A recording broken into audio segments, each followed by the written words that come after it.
Kata Nabi, biasakan Anda mau minum, mau makan, sebut minimal kalimat Allah. Bismillah, Samillah, Al-Muwaffaq, kalangan Imam Malik, nomor hadis 2020, posisi paling kanan sebelah bawah. Idza quddimat ta'am, kalau makanan sudah dihidangkan, khudh bi yaminika ma yalik, ambil dengan tangan kananmu yang paling dekat denganmu. Tsumma Samillah, kemudian sebut nama Allah. Mau minum, bismillah. Mau makan, bismillah. Ya, apapun bismillah. Ketika Anda sebut nama Allah, maka setan dasim akan berkata pada kawannya, ini bukan bagian kita. Anda tidak sebut namanya, dia akan katakan, kita punya bagian dari makanan dan minuman ini. Tidak sedikit orang makan dan minum, tidak menjadi berkah dalam kehidupannya. Ada makan sehari, sekali makan 3 piring, tapi nggak ada energi untuk ibadah. Baca Al-Quran bisa 1 jam. Baca Al-Quran 10 menit sudah nyerah. Hati-hati. Dunia dikejar-kejar, menunaikan salat fardu terlambat. Padahal makannya banyak. Tapi antum dapati orang makan secukupnya, minum secukupnya, karena keberkahan ada di dalamnya, jadi energi untuk ibadah kepada Allah Subhanahu wa ta'ala. Kebaikan-kebaikan dunia itu belum tentu menjamin kita dipandang baik dalam pandangan Allah Subhanahu wa ta'ala. Saya beri contoh misal, harta kita bertambah. Kemarin tidak punya motor, sekarang punya. Kemarin baru punya motor, sekarang punya mobil. Itu belum tentu jadi tanda kebaikan dalam pandangan Allah, walaupun orang-orang di sekitar kita memandang kita meningkat kadar kehidupannya. Kalau orang ini walaupun meningkat hartanya, dia tidak paham tentang agamanya. Dia tidak tahu bagaimana cara salat yang benar. Dia tidak paham tentang tuntunan zakat. Dia tidak mengerti tentang keutamaan umrah dan haji dan sebagainya. Maka menurut Allah ini belum menjadi orang yang baik dalam pandangannya. Demikian juga seorang yang meningkat kedudukannya.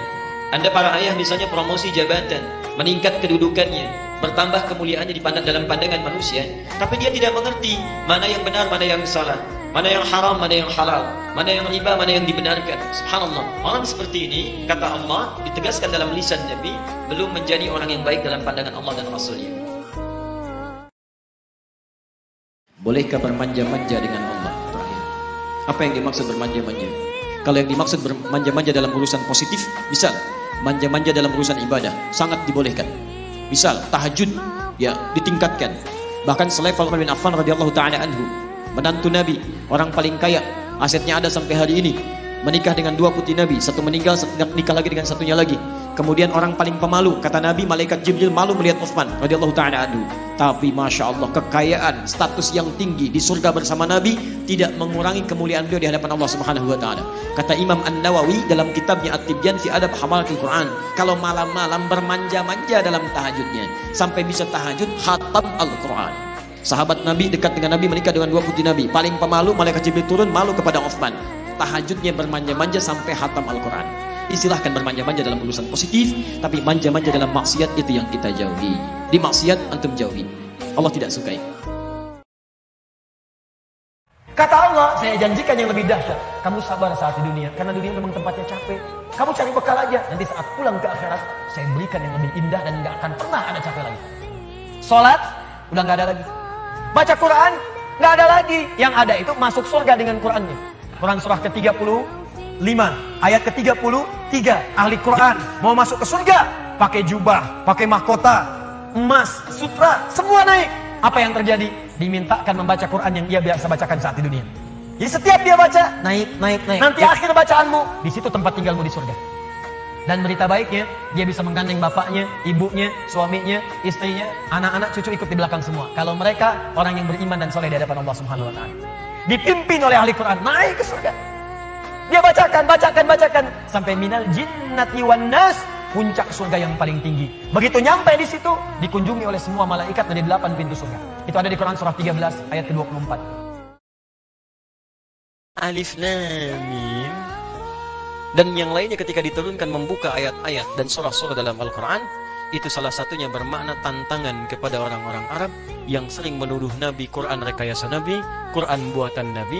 Maka silahkan buat seperti Quran ini, bahkan huruf-huruf dalam Al-Quran dibuat oleh Allah dengan huruf yang sama seperti kalian membuat puisi-puisi dalam kehidupan kalian itu. Ternyata sampai Nabinya wafat pun tidak ada yang mampu membuat seperti Al-Quran.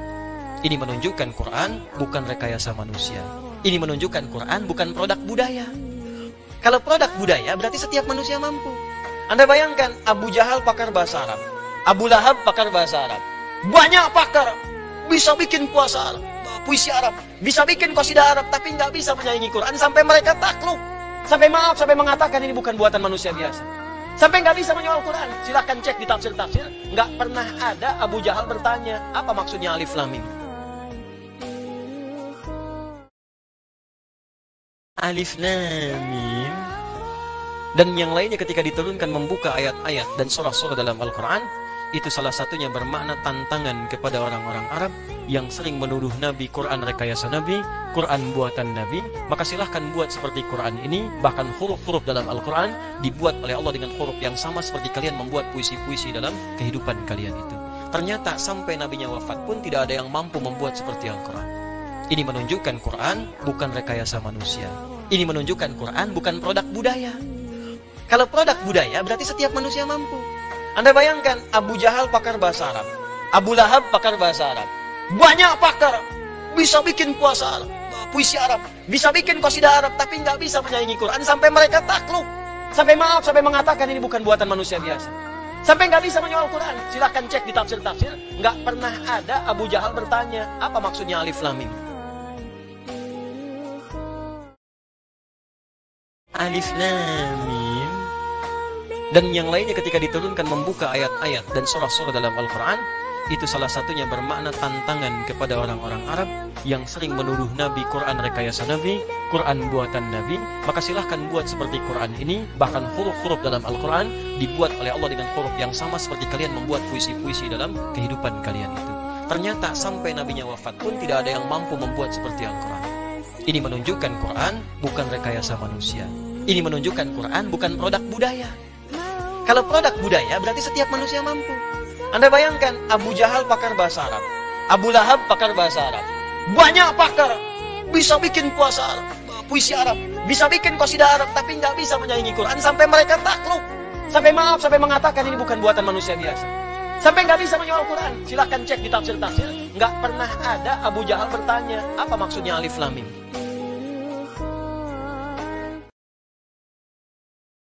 Tidak sedikit suami yang gemilang kehilangan karirnya karena istri yang kurang baik dalam mendampinginya. Dan tidak sedikit istri-istri yang tampil gemilang sebelum menikahnya kehilangan masa keemasannya di hadapan Allah karena mendapatkan pasangan yang tidak layak dalam kebaikan-kebaikannya. Maaf, sebelum menikah berhijab bagus, setelah menikah disuruh dicopot hijabnya. Ini ada family gathering mah di perusahaan papa yang hadir orang-orang penting ini, copot dulu lah hijabnya, 30 menit. Udah buka dulu aja, nanti setelah pertemuan pakai lagi. Oh, buka dulu aja. Masuk lewat ibu, nggak bisa. Masuk lewat bapak. Dihadirkan momentum penting, pertaruhannya karir dan jabatan. Kalau anda yang di belakang dalam posisi demikian, para akhwat, para ummahat, apa yang kemudian bisa dijawab? Hati-hati. Awas teman-teman, tidak mudah dan tidak sedikit ada yang melepaskan itu. Siapa yang memberikan pengaruh? Lingkungan sekitaran. Dan hati-hati, saat itu terjadi, anda tidak sadar bahwa anda itu sedang menjadi agen setan. Sedikit lah dengan teman-teman. Saya mohon jangan tinggalkan sholat malam. Tahajud khusus itu anugerahnya besar sekali. Makanya langsung disandingkan dengan sholat fardu. Sholat fardu itu ayat 78 di Quran surat 17, ayat 79-nya sholat malam tahajud. Demi Allah saya katakan, akan ada sesuatu yang lain. Saya dulu waktu kalau ujian itu teman-teman ke kelas saya ke masjid. Baca juga, tidur kan? Kemudian malamnya bangkit sholat, kadang istirahat dan selalu terjadi. Begitu tiduran sebentar istirahat, tiba-tiba mimpinya ujian kan? Nulis kerjakan, begitu masuk kelas soalnya sama. Ya, walaupun tantangannya tidak mudah. Malam-malam kerjaan di masjid kan, begitu sedang sholat, air keran nengok semua.